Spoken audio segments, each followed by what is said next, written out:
Hey friends, welcome to Space for Life. I want to begin today's podcast with a thought that I think pertains to our special guest today.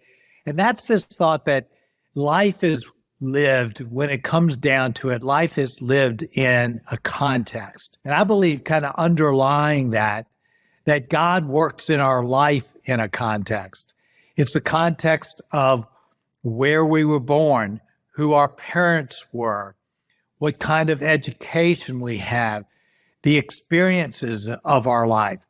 All of these form a context that leads us to become the people that we are, and hopefully to have the impact that we desire to have for good in the world. And I think that's so true, particularly with our special guest today, Mike Acker. And his story is going to, I think, be one that's just going to be so enjoyable and fascinating to live. And it's going to be an example of this life that has grown out of a very unique context. And so many of the guests that we've had, and this is one of the reasons we do so many guests on Space for Life, have shown the same thing to be true. I think of just a few podcasts ago, a conversation with Elaine Metcalf, and this amazing context of her life, decades spent in China, and her growing up and young adult life in Richmond, Virginia, and now the context of her life battling cancer. I think of Kristen Harris and the amazing things that have come out of her journey battling breast cancer for all of these years. I think of Emily DuBose and her work with Lighthouse RVA, Jim and Nicole Holland, his experiences with dealing with weight issues and how that affected him, now leading to he and Nicole's work with Hope 30. All of these lives lived in a context. My life lived in such a context of what God has done through the good and through the really hard things. And so I think that as we listen to Mike's story, and I'm so excited to hear his story in real detail, while it's so enjoyable, I hope it will lead people to reflect on the context of their lives and how God might be using your life and your context for good and for bad to become the people that you're becoming and to have the impact that you can have. So, Mike, welcome to Space for Life.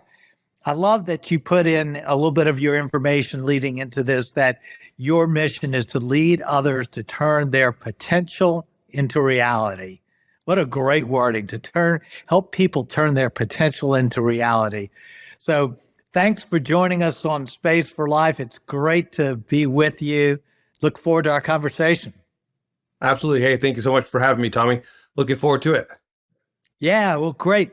Well, we're going to just dive right in. I've already said probably too much, but your story is an amazing one I haven't heard in totality. So I wanted just to give you the floor to share your story of what's made you into the person you are today.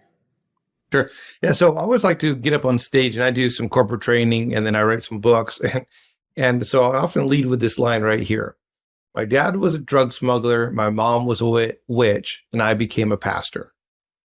And sometimes when I say that, people have this look like, what, really? And it's real. It's true.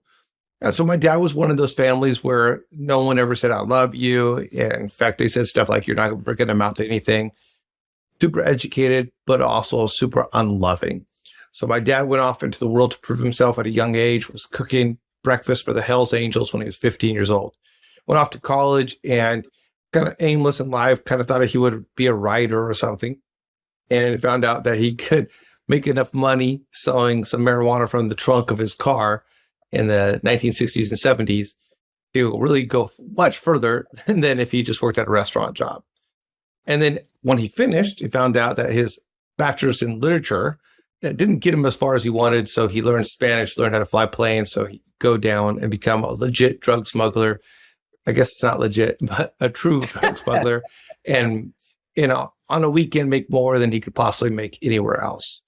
So he was doing that. Meanwhile, my mom was running away from a boyfriend who wanted to kill her, literally wanted to kill her. And so she threw out a prayer, as she called it, to the universe. She's a very new age spiritualist. And she threw out a prayer, I need to sleep with a man who sleeps with a gun under his pillow. She meets my dad. Of course, he's a drug smuggler, so he does that. And that was confirmation in her mind that this was the right person for her. So they start this relationship and they're going down this journey and smuggling drugs. She's practicing New Ageism. They eventually have kids, switch from illegal drugs to illegal drugs. And they are now, I said that wrong, did I say? Illegal drugs to legal drugs, coffee. There's the punchline right there. And so they did that and they're doing well. They're building up this now legitimate life. And they're on the island of Hawaii. Now, my mom had this transcendental experience. She always felt power when she meditated. So someone who was a Christian, and everybody listen to this real quick, you don't have to know every single thing. You just need to know what Jesus has done to you and done for you. And so someone said, oh, you like to meditate? Why don't you meditate on the blood of Jesus? My mom's like, hey, all right, I don't know what that means, but I'll meditate on anything. So she went to seance, a trance, or whatever she did there, and she meditated, she focuses on the blood of Jesus. And she said a power coursed through her unlike she'd ever experienced before. That everything else she'd ever experienced, the powers that she felt when she meditated on different principles or whatever, that those were just a copy of this thing right here. So whoever Jesus is and whatever his blood is, that's a real deal. I'm all in. Now, my dad is like, oh, hey, good for you. And they're on the island Hawaii, and some things are catching up with him from his illegitimate days. And things are catching up, and he doesn't believe in God. He's agnostic. He throws out a prayer, standing on dock, says, God, if you're real, and if you save me from this mess, I'll do whatever you want. He's walking across the parking lot. He hears the audible voice that says, Timothy, I'm Jesus, and I'm your friend. So now my dad's like, oh. And the next day he gets a letter saying, you know what, we're done. We're all set. So my dad's like, all right, well, that was impossible. And it just happened. So I'm all in. Now they're on Hawaii, they're on the island of Kona, Hawaii, and they see a flyer for something called YWAM, or Youth with a Mission Discipleship Training School. And so they're like, well, that's the God right there, however this thing works. So they're looking at signing up. Meanwhile, we're like going out and hanging out with a commune. I'm like a kid and we're hanging out with a commune and everybody's smoking marijuana. And my parents brought a happy birthday Jesus cake on Christmas Day to the commune family that we were all, doing hippie stuff with. So how old were you at this time? I think I was about 4 at that point in time. Yeah. So Gosh. We're in all of our hippie clothes. So my parents go back, they get rid of some stuff. My mom burns all her witchcraft books and stuff. We go to Hawaii again, do a 3-month training school. My mom gets baptized. My dad later gets baptized in the Pacific Northwest. And then they do the mission trip.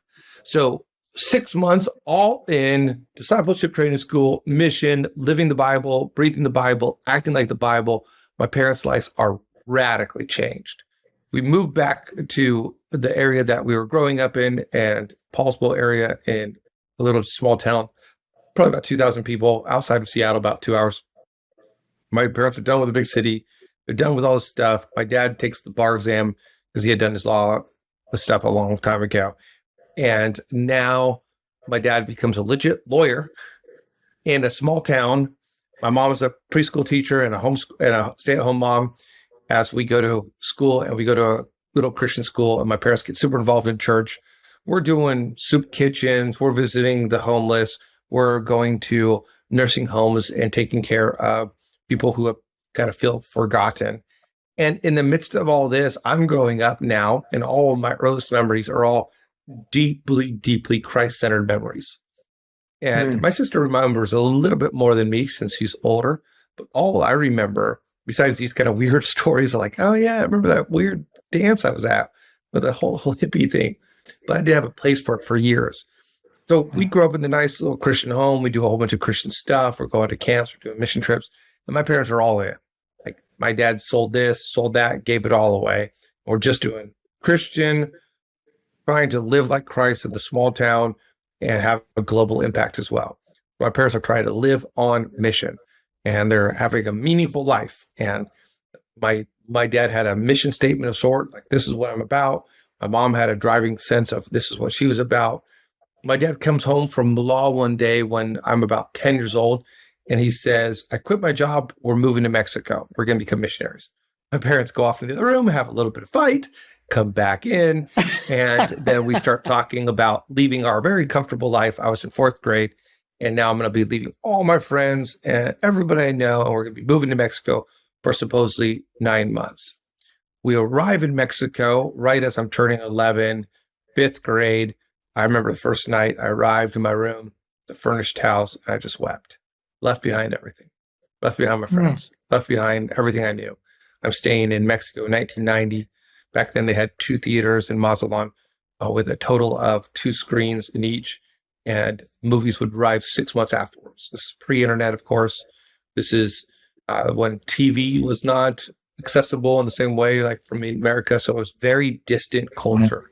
Nowadays, you can go to Mexico and you can surround yourself with an expat community and really just feel like you're in tropical America, but not then. It was. Did you speak the language? Mexico. I did not. And I was taller than most kids my age. I had blonde hair, like bright blonde hair, very blue eyes at that point in time, and these deep red lips. And I was gangly with these massive horse teeth. So I stuck out. I stuck out like crazy, and it was an interesting several years. So that was the context. Now, my parents are engaged. My dad's actually working half-time as a lawyer and then mission work, and they're working us. And I'm looking at my life with a mix of excitement and bitterness. I can't believe we left, and with anxiety, and got picked on, got bullied. I got all kinds of stuff that happened. I got beat up at one point in time. So all kinds of craziness that happened. And eventually I embraced Mexico, and I embraced a little bit of the party scene of Mexico in my junior year. And I'm on that cusp that a lot of people here could probably imagine, where you're going, am I in or am I out? I'd accepted Jesus at a young age, but am I in or am I out? Am I going to make space for him in my life? Am I going to follow him? What am I about? And I remember really looking at it and going, what should I do? And I was accepted to the top law school in Mexico. You go straight from high school to law school when you're in Mexico. So I was accepted to the Harvard Law of Mexico. And then I had an opportunity to move back to the United States and probably reorient my life a little bit. So I went back to the United States for a summer, and I'm going to a church environment, and I'm seeing what God's doing there and realizing that maybe I had put him a little bit too much into a box. I took about a week to really think about it, look at the dating relationship and all the stuff that was going on in my life, and going, you know what? I want to be all in for Jesus. And so I chose to stay in the United States, not go back to Mexico. I broke up with my girlfriend, stopped watching TV. Not that I watched a whole bunch, but it was just something, I didn't want distractions and not to play video games, again, for distractions. And I dove in to just education, one, but also church, and just dove into church. And I started serving, and people started inviting me to be on the leadership teams and such. And I just dove in 100%. And I remember when I was reading the Bible in John 21, he says, Peter, do you love me? And it felt like saying, Jesus, do you love me? And in that moment, he responds 3 times, feed my sheep, feed my sheep, feed my sheep, or tend my sheep. And I felt like the Lord right at that point in time was calling me to go into ministry. So I looked at my life. I'm on this path. I'm going away from everything I had planned. And I sat down and I wrote my first mission statement. My first mission statement was very small. I think it was 3 words. It's like coaching, caring, something like that, and leading. And I wrote those 3 words, and they started guiding my life. And this is why, of course, I write about having a mission for your life. I have a book about having a mission for your life. It's something I teach about. I lead an organization called Go On The Mission. So, I'm all about mission and being purposeful, because when I was around 20 years old, I wrote that first statement. Now, that statement guided my life and my directions and my decisions for the next many years. I ended up choosing to go in ministry part-time when I was 20, full-time when I was 22. Stayed in ministry for a total of 18 years. Now, at this point in time, if you've ever gone, man, I've been in ministry, I'm excited for life, this is great, and then all of a sudden had one of those, now I'm not excited moments, that was me. I went from loving ministry, never ever feeling hurt by the church, to being overwhelmed, working 7 days a week on staff, and just thinking to myself every day, I wish I wasn't here. Now, I left the work I did, I just didn't love the job. And I remember even thinking to myself, I got so down in my spirit, so mad, so angry, so resentful, because I felt like Lord had taken me out of a place and put me in a different place, and it was his fault. And I got to a spot where I would be driving down the road, and we lived in California, and I'd be thinking, I'm not gonna do it. But I kind of wish somebody else would run into me, and then I'd end up in a coma for a while, and I could just be gone for 6 months. And that's where my mind was at. So really depressed. Down, depressed, personality changed. I started drinking a lot more. Before then, it was just like every occasional glass of wine. So I got to the spot, and Lord led us out of that and to a time of recovery. And I really didn't feel like I should go back into ministry. I had some ministry opportunities. I always tell people, don't ever go into ministry for a paycheck. And so I looked at other things, and I was out with some friends, and I said, I'm thinking about doing a different job. And a friend said, I'd hire you in a heartbeat. So what do you do? And he goes, veterinary distribution. I said, what's that? So basically, I wanted to become a salesperson, and I wrote a book during that time too on communication, because I was kind of coaching people on the side. And all of a sudden, I am at a different spot, and I'm in a different place. And I'm like, I remember coming back from a sales conference going, what am I doing? And I went back to my mission statement. And I literally pulled it out, and I'm thinking about it on the plane. I'm writing out, what do I want to do with my life? And I'm thinking about my mission statement. I'm thinking about those words. And I thought, how can I live on mission when I'm doing veterinary sales or distribution, major distribution company? How can I do that? How old were you now? At that point in time, upper 30s. Upper 30s. Yeah, so I you made a major career transition at 38 years old. So you had 18 years in ministry. You're now doing this veterinary sales, and you're going from ministry out of it, now looking at your mission statement and kind of doubling back, so to speak. Yeah, I had to look at like, okay, so if this is who I am, is it only applicable if I'm a pastor? Can I do this if I'm not a pastor? Can I do this in a different sense? How can I bring my mission elsewhere? And if you think about Jesus, I mean, his mission statement, there's a couple of different ways that people say it. It's like, is to seek to save the lost. Now, does he just do that when he's with Jewish people to whom he was primarily sent? Or does he do it when he's talking to the woman at the well? Does he do it when he's with his friends and the disciple and him are hanging out and just relaxing? Oh, wait a minute. He gets interrupted. And his disciples say, no, go away. And Jesus says, no. So he allows the distractions in the middle of hanging out with the friends. He's doing it. He's doing it with people that is his target audience, but he's also doing it with people who are not his target audience. I mean, it was his mission that encompassed every aspect of his life. Was he doing it pre-official ministry? Not in the same capacity, but at the age 12, he was learning and engaging and challenging people. And so he was living his mission the entire time. So for clarification, using the word mission, I think that for some people, they perhaps have that in a little bit of a box, and they think, well, when we're talking about mission, we're talking about religious things, and mission goes with missionaries. That's what you do when you go out and do something. But what you're talking about is something that is for everyone, that is pervasive across all aspects and all spheres of their life. Is that correct? Yeah. It influences everything you're doing. So mission, in the true sense of the word, is what you do. It's a charge that you're sent upon.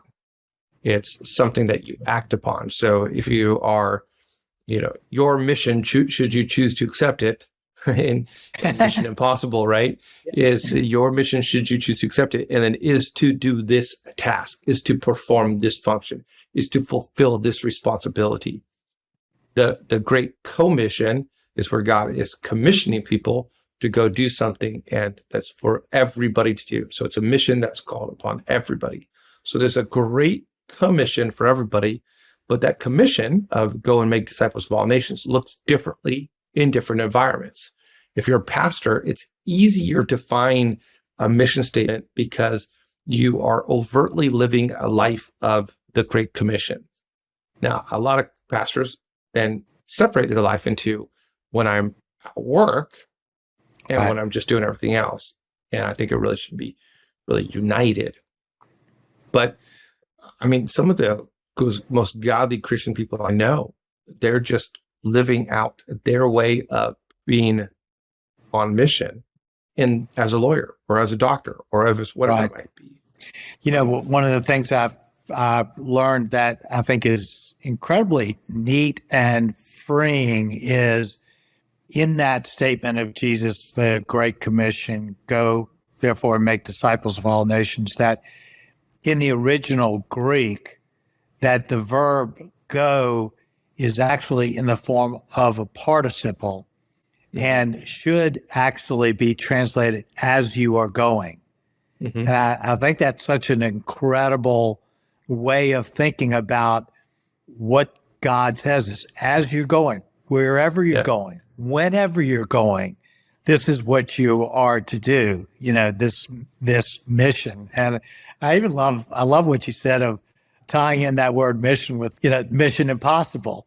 You know, your mission, should you choose to accept it? Because in a sense, we do all have the choice to live on mission or to choose to live off mission according to our own desires or for our own safety or for our own glory or whatever. You know, there is a choice in the matter of living on mission or off mission. And of course, that assumes that you have some level of clarity of what your mission is, which I know you'll get into, but that it's amazing challenge, I think, to suggest that there is a mission for all of us. We think about it like this. If you think about it, like the role of the Kansas City Chiefs is to win games and win the Super Bowl. That's their mission every year. Mm-hmm. Never do they have a mission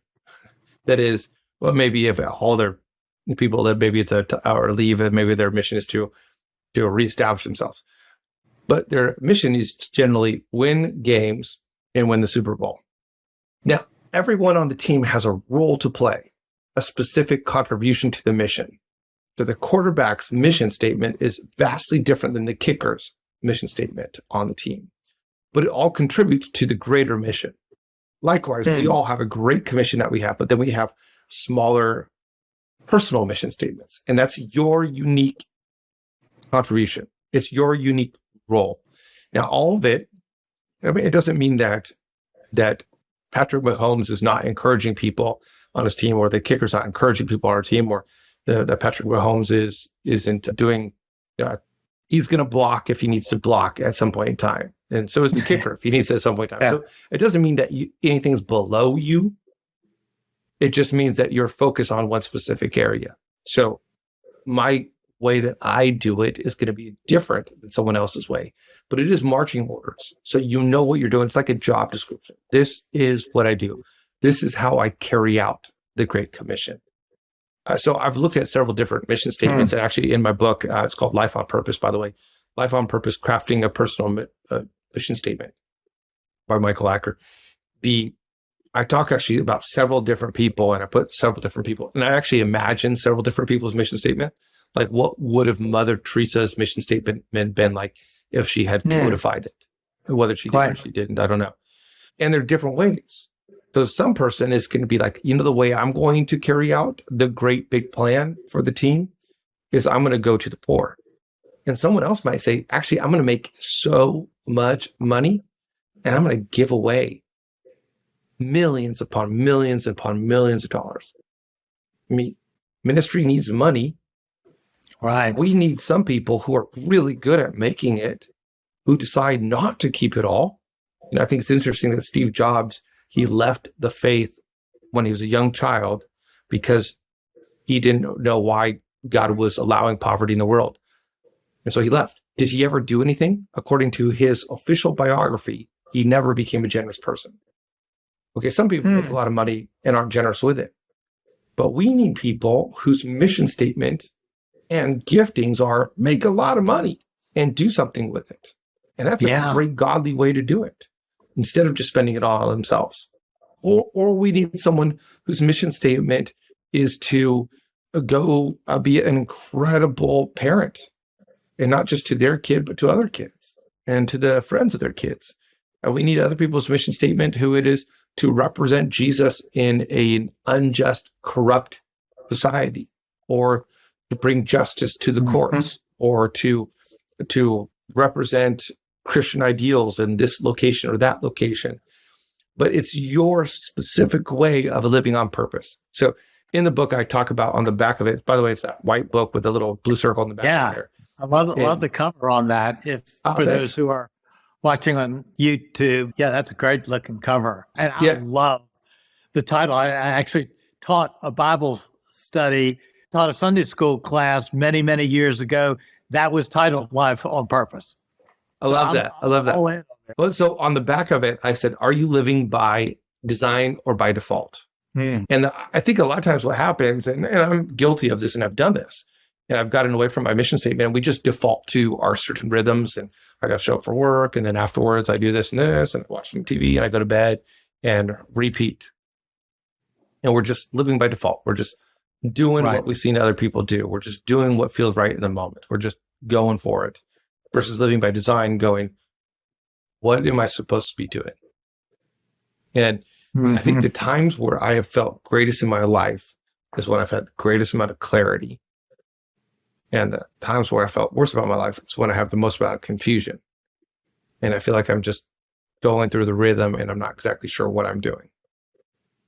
Yeah. And so my goal is to personally live life on mission. Sometimes I do that well, sometimes I don't at all. But ultimately, my goal is not only for me, but also for others. Yeah. So, gosh, that just raises so many thoughts and questions.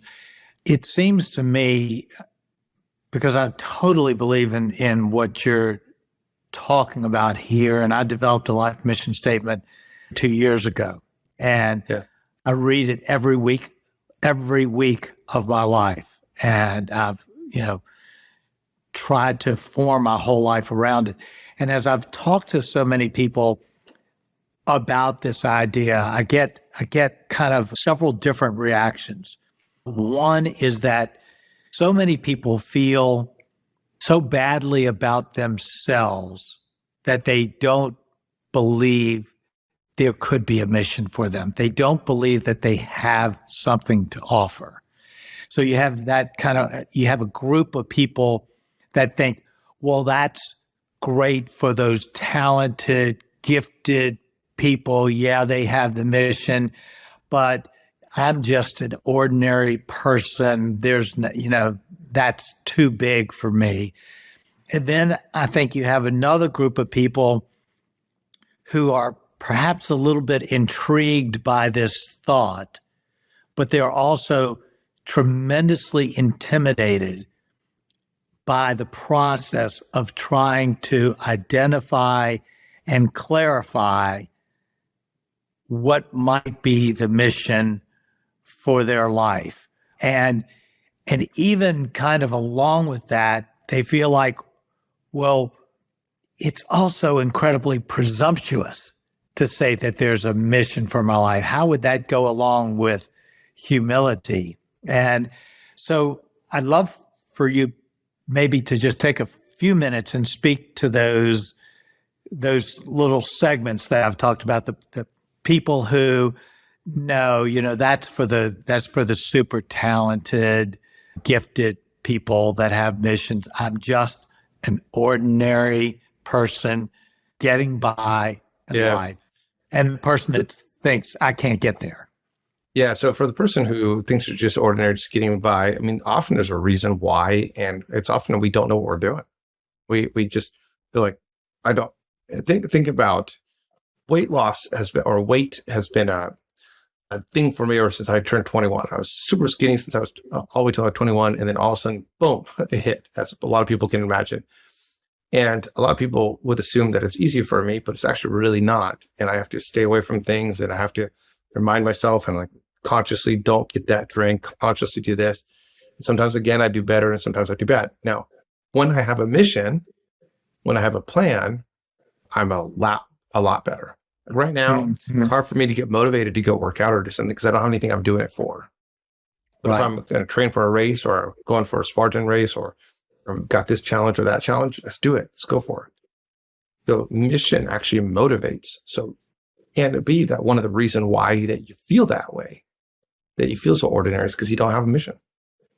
And that if all of a sudden you said, you know what, here's what I want to be about, that it actually give you a driving point. It would give you marching orders. It would give you direction. I think about all those teenagers who have no idea what to do in their life, and also they go in the military. Now, some of them continue. I have no idea. But some of them, they get disciplined. They get in shape. And it's like they become someone different because they were given a mission. I get it. I know what I'm doing with my life. Or there's people who all of a sudden, they're not even planning on it. My sister was not like orderly at home. Her room was always a mess. And then she got a baby. And I was like, boom, her house is immaculate. I'm like, who are you? And also she had a mission. And so for those people who feel ordinary, a mission can redirect you. And if you don't feel like you're worthy of one, then that's more a lack of understanding what the scripture says about you. And the Bible says so much about who you are. And sometimes we forget it and we lie to ourselves. It's easy for me to believe the lies around me, and I have to remind myself. Again, I do this well sometimes, and sometimes I don't do that well. But I remind myself of what the Bible says about me. And God cares for me. God is actually closer than I can actually think that he is. He's right here. He cares for me. He cares for you more than you can possibly imagine. And he wants something for you. And the Bible actually has some general mission statements for your life. How can you take those general and make it specific to you? Yeah. How can you put some descriptions to that general reality? The final thing I'd say about that is in terms of humility is that we have a false understanding of humility. I mean, pride is bad and it's good.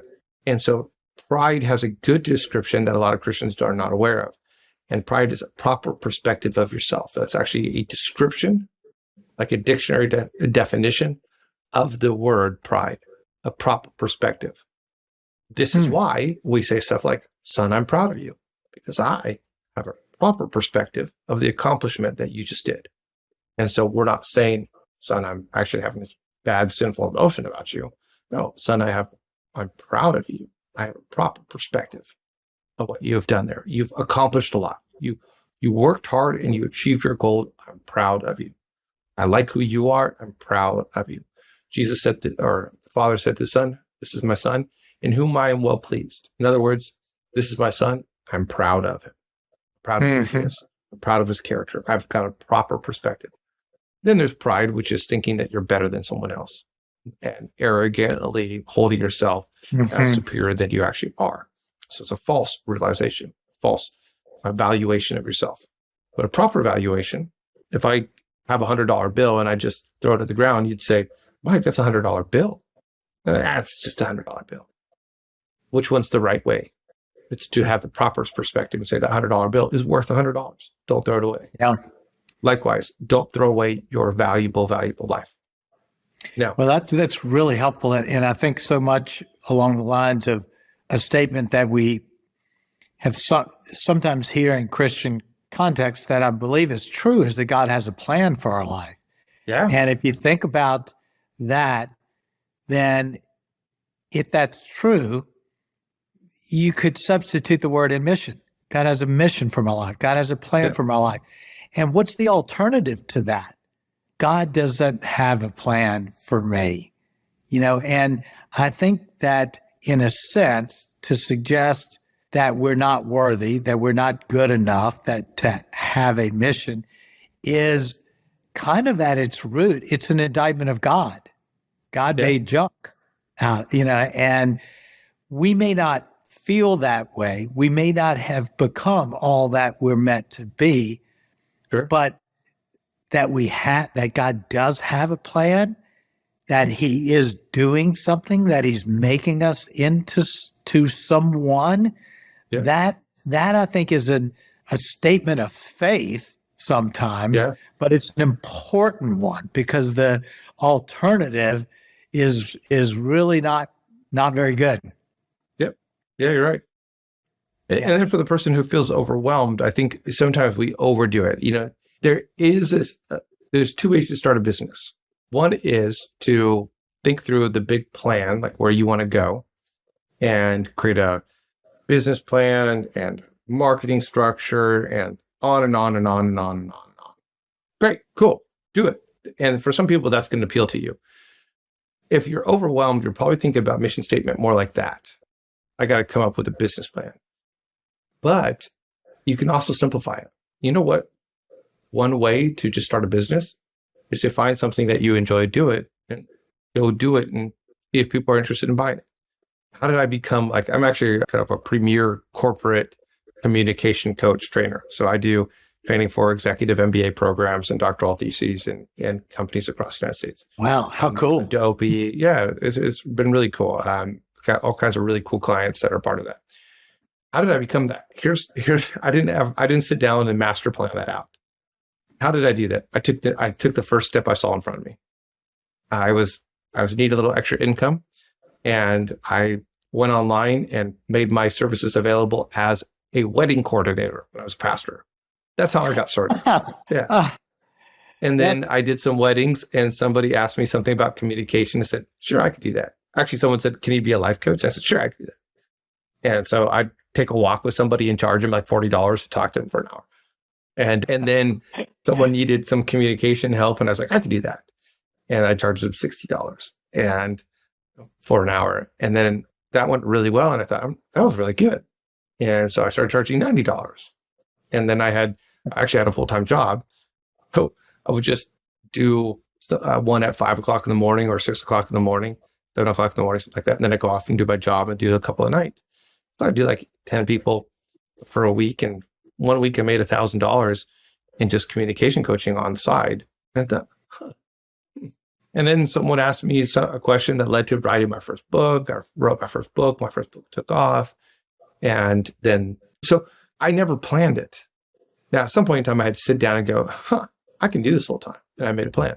But really, it was step by step. So you're probably thinking about your life in too complex. Now, some people that appeals to them, sit down, master plan your life. Go for it.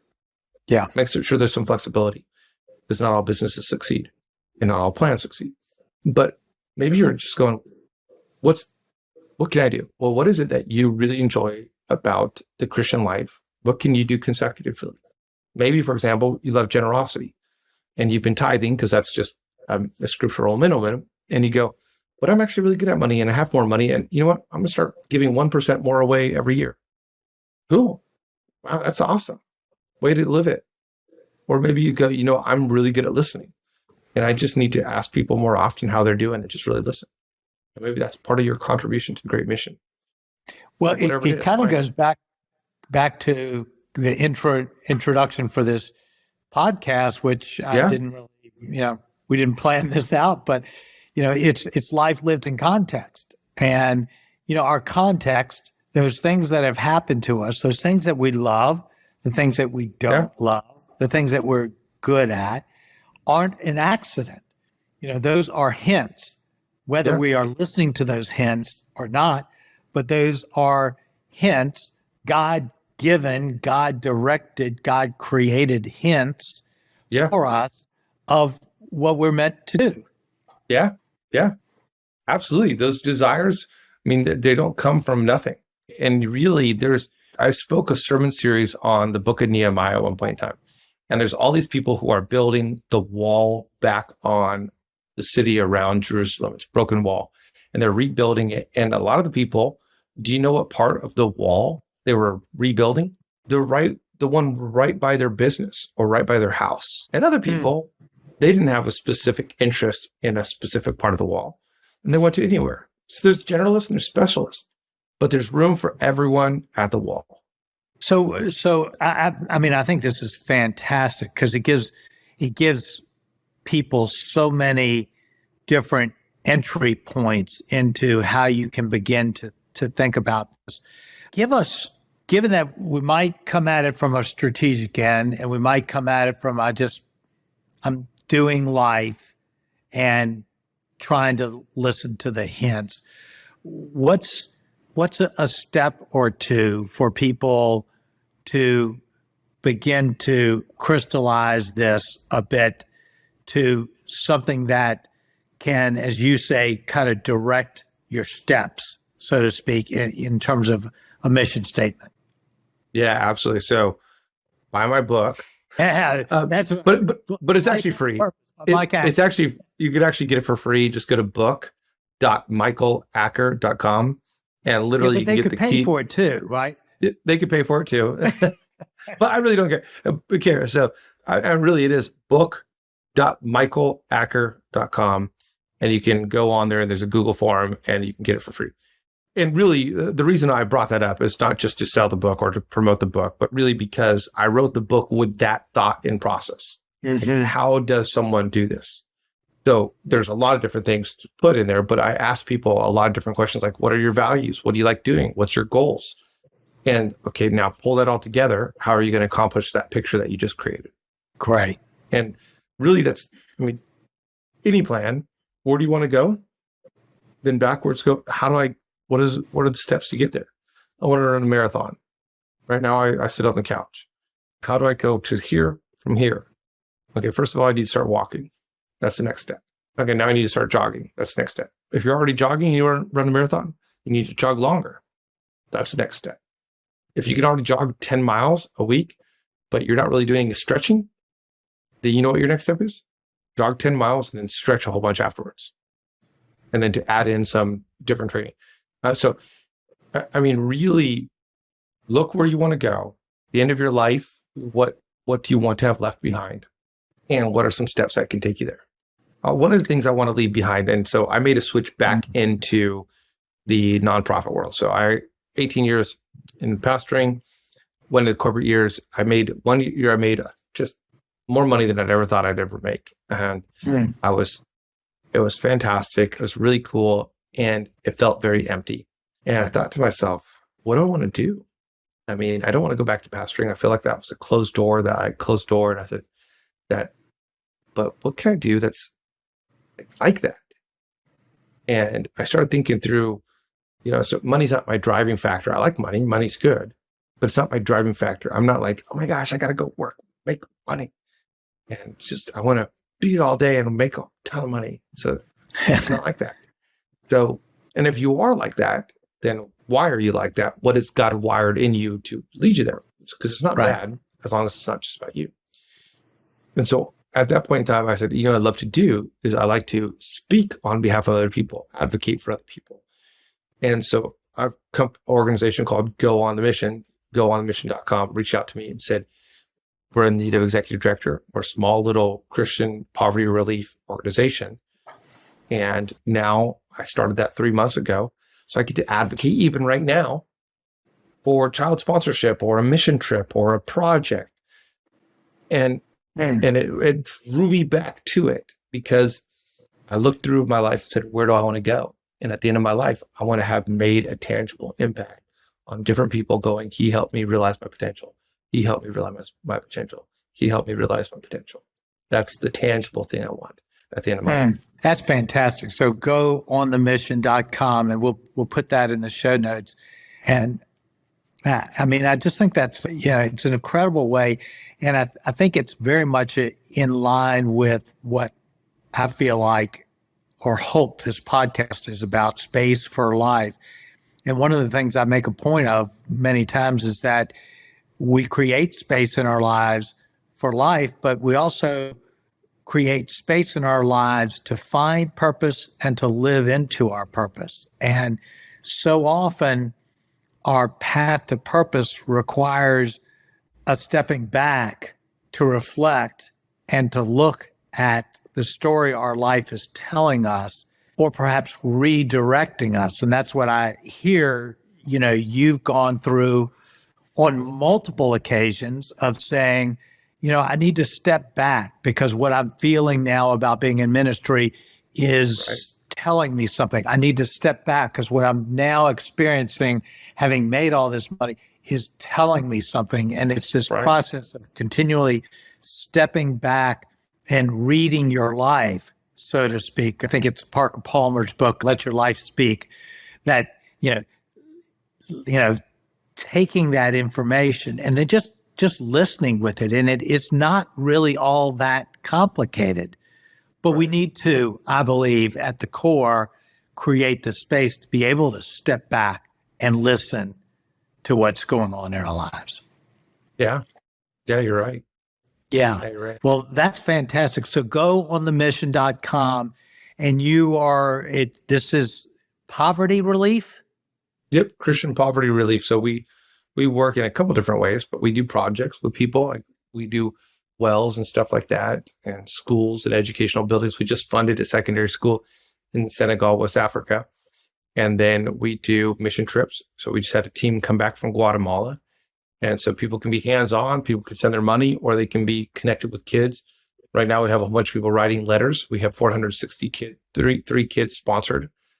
Wow. And in about 4 different countries. And people can actually get there and build relationship with the kids. It's pretty cool. I don't know if anybody else is making this connection. I did when we first met weeks back, kind of talking about this, the really amazing parallels in life story between yours and mine, in that I went to seminary, got a master's divinity degree, spent a couple of years working as a chaplain at school, then went into business for 35 years, and now have stepped back into this coaching, podcasting type of experience. And my wife and I have sponsored in a meaningful way building of a school in my daughter's memory in Niger, Africa. It's kind of amazing in so many senses, the parallels, my love for life mission statements like yours. So anyway, I think you're a cool guy. Yeah, well, thanks, Doug. I think you're a cool guy. It's been fun talking with you and meeting with you. And thanks for having me on the show. I really appreciate it. Yeah. So one last thing, just to close it out, and I think you've kind of gone this way, but one step for people to move towards their mission step. And if you said, okay, you're sitting on the couch, you got this marathon to run, here's a good, clear one step everybody can do, and then the rest is up to you. What would that be? The first step, if you were to boil all down to one step, is what is one goal? It doesn't even have to be the biggest goal. What is one goal that you have in life? What is one goal that you want to look back on and say, I accomplished that? And so it could be something like, maybe it's on the smaller end and it's a building block. My goal is to lose 10 pounds. Okay, that's a momentum building goal. And once you get that, then ask that question again. But what is one goal? Maybe your goal is to make a difference. Well, that's really vague. So just one clear goal. One clear goal. That contributes, that will then either you're going to work towards it, start building that mission, or you're going to have to plan it out, have a life plan, or you're going to accomplish it really early on. And that's going to become a momentum building goal for you to then make that decision again. Okay, that's great. That should be doable for everybody to think about one clear goal you want to move towards in your life. Yeah. Well, thank you. I mean, I love it. I hope people have seen the context of your life and how you're living out and towards, your mission, and hopefully it inspires and teaches people a little bit how to do that in their own life. So it's been a great conversation. Appreciate it so much. And I know everybody's going to get a lot out of it. So thanks for being with me, Mike. Hey, thank you so much. Really appreciate it, Tommy. Thanks.